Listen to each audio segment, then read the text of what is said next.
धन्यवाद सभापति महोदय। धन्यवाद सभापति महोदय। आपने मुझे माननीय फाइनेंस मिनिस्टर द्वारा प्रस्तुत अनुदान मांगों पर तथा मणिपुर के बजट पर अपनी बात रखने का अवसर प्रदान किया है। मैं इस विषय पर अपनी बात प्रारंभ करने से पहले अपने लोकसभा क्षेत्र धौरारा की महान विभूतियों सीतापुर के निर्माता महाराजा छीता पासी जी, मितौली के महाराजा मितान पासी जी के चरणों में श्रद्धा के सुमन अर्पित करते हुए अपने नेता आदरणीय श्रद्धेय नेताजी के पुण्य स्मृतियों को नमन करता हूं।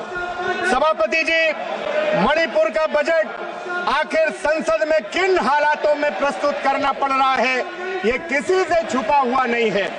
जब आधी आबादी राहत कैंपों में रह रही हो तो फिर इस बजट का लाभ किसको मिलने वाला है? मैं मणिपुर के बजट पर विस्तार से नहीं जाना चाहता। आदरणीय सभापति जी, आज 11 मार्च है। हम पूरक अनुदान मांगों पर चर्चा कर रहे हैं। माइक ऑन रखिए। हम पूरक अनुदान मांगों पर जब चर्चा कर रहे हैं, अभी होली भी है, ईद की भी छुट्टी होनी है, शनिवार रविवार भी होना है। 31 मार्च में कितने दिन बचे हैं माननीय सभापति जी? इस नए बजट को कैसे खर्च कर पाएंगे? पहला अनुपूरक आप दिसंबर में लाए, दूसरा फिर ले आए हैं। इसका मतलब आप इस मद को लूटना चाहते हैं। इसका मतलब ये बजट आपका चुनावी चंदा बन जाएगा। 51,000 करोड़ रुपए का अतिरिक्त बजट जो आपने मांगा है, इसकी प्राप्ति कहां से होगी, इसका कोई जिक्र आपने नहीं किया है। कोई नया मद का न होना ये बताता है कि आपका नियोजन सही नहीं है, आपका वित्तीय अनुशासन सही नहीं है, इसलिए आपको बार बार अनुपूरक लाना पड़ता है। खाली भाषण आपके पास है। प्लानिंग कमीशन की जगह नीति आयोग आपने बना करके जो नीति आयोग बनाया है वो बेईमानी साबित हो रहा है। इसलिए सभापति जी, मैं सरकार से जानना चाहता हूं, वादा किया गया था, उजालों का क्या हुआ? जन्नत के उन हसीन हवालों का क्या हुआ? साहों की सैर के लिए रास्ते तो बन गए, लेकिन आवाम के पैर के छालों का क्या हुआ? आदरणीय सभापति जी, जब माननीय वित्त मंत्री जी जवाब देंगी तो मैं ये जानना चाहूंगा कि वित्त मंत्रालय की रिपोर्ट कहती है, जो मैं ले करके आया हूं, कि यूएसएड जो कि बंद हो गया है, और वित्त मंत्रालय की रिपोर्ट कहती है कि यूएसएड का पैसा भारत की आर्थिक परियोजनाओं में लगा है। जब यूएसएड बंद हो गया तो क्या वो परियोजनाएं बंद हो जाएंगी?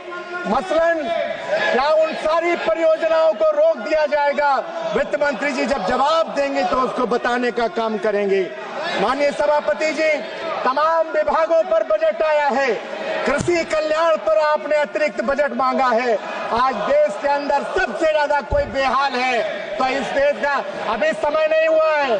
इस देश के अंदर कोई बेहाल है तो सबसे ज्यादा किसान बेहाल है।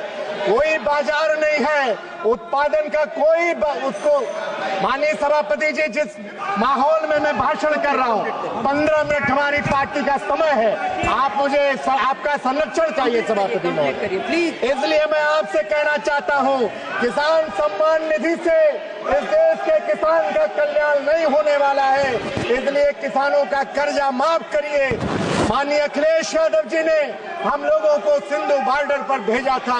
डल्लेवाल जी आज भी अनशन पर हैं। किसानों की मांगे माननी चाहिए। प्रधानमंत्री सड़क योजना के अंदर ऐसे मानक बना दिए गए हैं, अब आप खड़ंजा लगा हो तो सड़क नहीं बन सकती।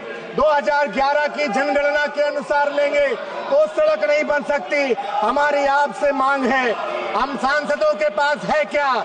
प्रधानमंत्री सड़क योजना ही तो हम लोग बनवा सकते हैं, उसके मानक का सरलीकरण किया जाए।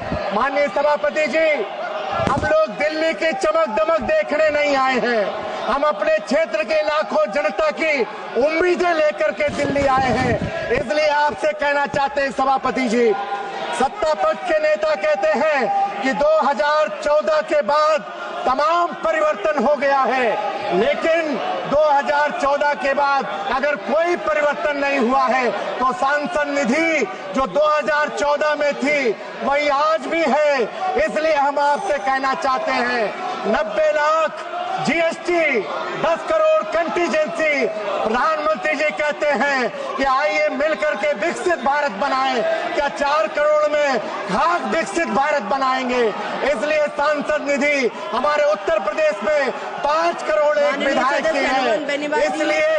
इसलिए 5 करोड़ के हिसाब से 25 करोड़